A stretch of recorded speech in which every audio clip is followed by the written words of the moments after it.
سجل union کے دفتر میں ایک تعزیتی اجلاس کا انعقاد کیا گیا، جس میں مشین پول ڈپارٹمنٹ کے کیپٹن شبیر جدون کے ساتھ ساتھ دیگر رہنما جہاں موجود تھے، وہیں پر سائٹ زون کے یعنی بلدیہ کیماڑی کے سائٹ زون کے ملازم عابد کے انتقال پر گہرے رنج و غم کا جہاں اظہار خیال کیا گیا، وہیں اس کے والد سے اظہار تعزیت کرتے ہوئے یقینی طور پر ان کے غم میں برابر شریک ہونے کا بھی اظہار کیا گیا۔ اس موقع پر سینئر صحافی رفیق آزاد سمیت دیگر کے لیے بھی فاتح خوانی کی گئی اور مرحوم کے درجات بلند کرنے کے لیے بھی جہاں دعا کی گئی، وہیں پر امید ظاہر کی گئی کہ اللہ تعالیٰ گزر جانے والوں کی مغفرت فرمائے گا۔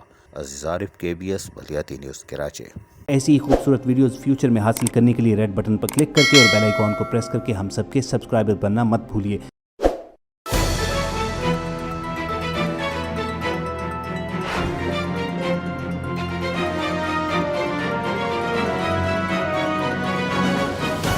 KBS بلدیاتی نیوز۔